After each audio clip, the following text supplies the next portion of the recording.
ನಗರದ ಚಿಕ್ಕ ಗಡಿಯಾರದ ಹತ್ತಿರ ಜಮಾಯಿಸಿದ ಯುವಜನರು ಖಾಲಿ ಹುದ್ದೆಗಳ ಶೀಘ್ರ ನೇಮಕಾತಿಗಾಗಿ ಎಐಡಿವೈಒ ಯುವಜನ ಸಂಘಟನೆ ನೇತೃತ್ವದಲ್ಲಿ ರಾಜ್ಯ ಮತ್ತು ಕೇಂದ್ರ ಸರ್ಕಾರಕ್ಕೆ ಆಗ್ರಹಿಸಿದರು. ಕೇಂದ್ರ ಮತ್ತು ರಾಜ್ಯ ಸರ್ಕಾರದ ವಿವಿಧ ಇಲಾಖೆಗಳಲ್ಲಿ ಲಕ್ಷಾಂತರ ಹುದ್ದೆಗಳು ಖಾಲಿ ಇದ್ದರೂ ಅದನ್ನು ತುಂಬಿಕೊಳ್ಳುವ ಪ್ರಕ್ರಿಯೆ ನಡೆಯುತ್ತಿಲ್ಲ. ಕಳೆದ 5-6 ವರ್ಷಗಳಿಂದ ರಾಜ್ಯದಲ್ಲಿ ಯಾವುದೇ ನೇಮಕಾತಿಗಳಾಗದಿರುವುದು ಉದ್ಯೋಗಾಕಾಂಕ್ಷಿಗಳಲ್ಲಿ ಆಕ್ರೋಶ ಮಡುಗಟ್ಟಿದೆ. ವಿದ್ಯಾರ್ಥಿಗಳು ಪದೇ ಪದೇ ಬೀದಿಗಿಳಿದು ಹೋರಾಟ ನಡೆಸುತ್ತಿದ್ದಾರೆ.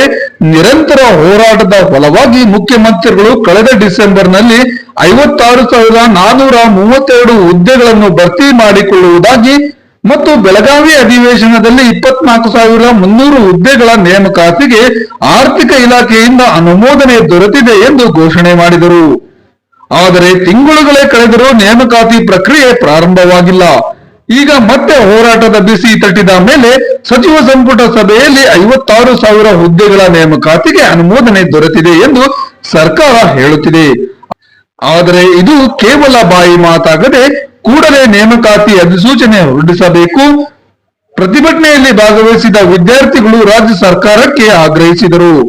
ಆದರೆ ಜೊತೆಗೆ ಖಾಲಿ ಇರುವ ಎಲ್ಲಾ 2,84,881 ಹುದ್ದೆಗಳನ್ನು ಭರ್ತಿ ಮಾಡಲು ಕ್ರಮ ಕೈಗೊಳ್ಳಬೇಕು, ಭ್ರಷ್ಟಾಚಾರ ತಡೆಗಟ್ಟಬೇಕು, ನೇಮಕಾತಿಯಲ್ಲಿ ಪಾರದರ್ಶಕತೆ ಕಾಪಾಡಬೇಕು, ನೇಮಕಾತಿಯ ವಾರ್ಷಿಕ ಕ್ಯಾಲೆಂಡರ್ ಬಿಡುಗಡೆ ಮಾಡಬೇಕು, ಅರ್ಜಿ ಶುಲ್ಕ ಕಡಿತ ಮಾಡಬೇಕು, ಶಿಕ್ಷಣ ಕ್ಷೇತ್ರದಲ್ಲಿ ಉದ್ಯೋಗಗಳನ್ನು ನಾಶ ಮಾಡುವ ಕೆಪಿಎಸ್ ಮ್ಯಾಗ್ನೆಟ್ ಶಾಲೆ ಯೋಜನೆ ಕೈಬಿಡಬೇಕು ಹಾಗೂ ಇನ್ನಿತರ ಬೇಡಿಕೆಗಳನ್ನು ಕೂಡಲೇ ಈಡೇರಿಸುವಂತೆ ಆಗ್ರಹಿಸಲಾಯಿತು.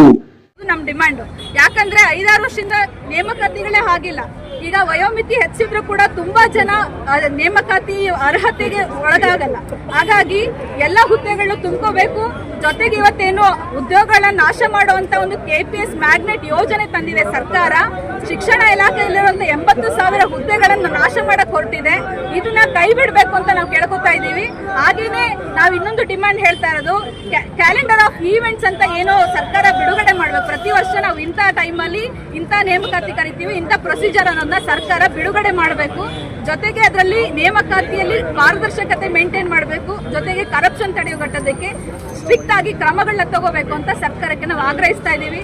ಇಲ್ಲಿ ಸೇರಿರೋಂಥವ್ರು ಎಲ್ಲರೂ ಕೂಡ ಹಗಲು ರಾತ್ರಿ ಕಷ್ಟಪಟ್ಟು ಓದ್ತಾ ಇದ್ದಾರೆ. ಪೇರೆಂಟ್ಸ್ ಕೂಡ ಸಾಲ ಮಾಡಿ ಜಮೀನ್ ಮಾಯವ್ರನ್ನ ಇಲ್ಲಿ ಕಳಿಸಿದ್ದಾರೆ. ಎಷ್ಟೋ ಸಣ್ಣ ಪುಟ್ಟ ಕೆಲಸ ಪೆಟ್ರೋಲ್ ಬಂಕ್ ಅಲ್ಲಿ ಚೌಲ್ಟ್ರಿಗಳ ಕೆಲಸ ಮಾಡ್ಕೊಂಡು ಇಲ್ಲಿ ಓದ್ತಾ ಇದ್ದಾರೆ. ಸೊ ಅವರ ಕನಸೆಲ್ಲ ಇವತ್ತು ಸರ್ಕಾರದ ಇದರಿಂದ ಏನಾಗಿದ್ದಾರೆ ಅಂದ್ರೆ ಅವರು ಫುಲ್ಲು ಹತಾಶರಾಗಿ ಎಷ್ಟೋ ಜನ ಸೂಸೈಡ್ ಮಾಡ್ಕೊಂಡಿದ್ದು ನಾವು ನೋಡಿದ್ವಿ. ಸರ್ಕಾರಕ್ಕೆ ಇನ್ನೆಷ್ಟು ಜನ ಸಾಯಬೇಕು ಅರ್ಥ ಮಾಡ್ಕೊಳ್ಬೇಕು, ಇದು ನಮ್ಮ ಪ್ರಶ್ನೆ. ಸೊ ನಾವು ಕೊನೆಯದಾಗ ಆಗ್ರಹಿಸೋದು, ಸರ್ಕಾರ ಬರೀ ಮಾತಾಡ್ದೇನೆ ಅವರ ಭರವಸೆನ ಉಳಿಸ್ಕೋಬೇಕು.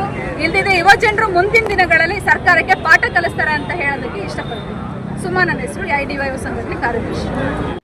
ಈ ಪ್ರತಿಭಟನೆಯಲ್ಲಿ ಎಐಡಿವೈಒ ಜಿಲ್ಲಾ ಅಧ್ಯಕ್ಷರು ಸುನಿಲ್ ಟಿಆರ್, ಕಾರ್ಯದರ್ಶಿ ಸುಮಾ ಎಸ್, ಉದ್ಯೋಗ ಆಕಾಂಕ್ಷಿಗಳ ಹೋರಾಟ ಸಮಿತಿಯ ಜಿಲ್ಲಾ ಸಂಚಾಲಕರಾದ ನೀತುಶ್ರೀ, ಸದಸ್ಯರಾದ ಪೂರ್ಣಿಮಾ, ರಣಜಿತ್ ಹಾಗೂ ಉದ್ಯೋಗ ಆಕಾಂಕ್ಷಿಗಳಾದ ಮಹೇಶ್, ಮೋಹನ್, ರವಿಚಂದ್ರನ್, ಲೋಕೇಶ್, ಆಕಾಶ್, ಶಿವಕುಮಾರ್, ಚಂದ್ರೇಶ್, ಶಶಿಕುಮಾರ್, ರಕ್ಷಿತಾ, ಸುಷ್ಮಿತಾ ಹಾಗೂ ಇನ್ನಿತರ ಸಂದರ್ಭದಲ್ಲಿ ಉಪಸ್ಥಿತರಿದ್ದರು.